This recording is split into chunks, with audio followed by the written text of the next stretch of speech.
పత్రి గారు ఇలాంటి విషయాలు ఎన్నో చెప్పారండి.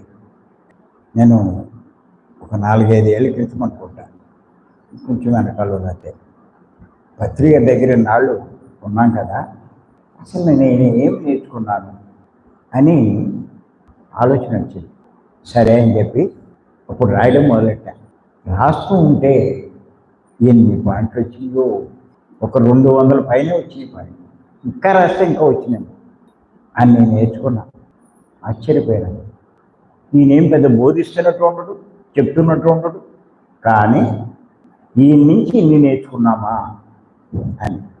ఆయన నుంచి నేర్చుకున్నవి కొన్ని మీరు విని ఉండొచ్చు, తెలిసి ఉండొచ్చు, కొన్ని తెలియకపోవచ్చు. నేను దేహం కాదు ఆత్మను, ఇది పత్రిక దగ్గర నుంచి నేర్చుకున్నదే. నేను అంతకుముందు దేహం అనే స్థితిలో ఉండేవాడిని. నేను దేహం కాదు ఆత్మను, అందరూ ఆత్మలే, ఆత్మే భగవంతుడు.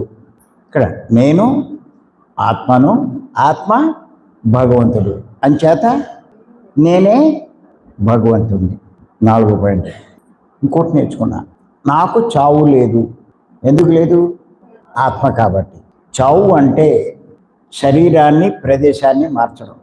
చావు అంటే ఇంకోటి కూడా నేర్చుకోవాలి మనం. శరీరాన్ని ఆత్మను కలిపి ఉంచే వెండి తీగ తెగిపోవడం, సిల్వర్ కార్డ్. 7th point. ఆత్మ పూర్ణాత్మ నుండి కానీ మూలాత్మ నుంచి కానీ విడివడిన అంశ లేక అంశాత్మ. పూర్ణాత్మలు మూలాత్మ ఆత్మలను వర్షంలా సృష్టిస్తూనే ఉంటాయంట.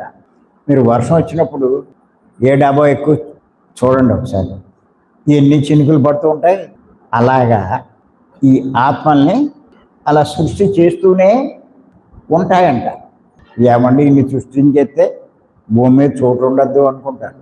మొత్తం 84 లక్షల రకాల జీవరాశులు ఉన్నాయి. ఇవన్నీ ఆత్మలే, ఒక్క మానవాత్మలే కాదు.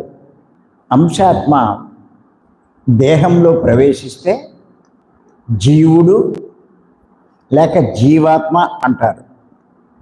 ఆత్మ పైన 7 తొడుగులు అంటే 7 శరీరాలు ఉన్నాయి.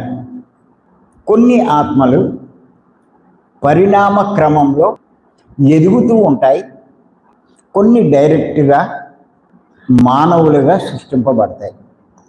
మీరు ఈ పాయింట్లన్నీ బాగా నోట్ చేసుకుని బాగా అవగాహన చేసుకుంటే మంచి మాస్టర్లు అవుతారు.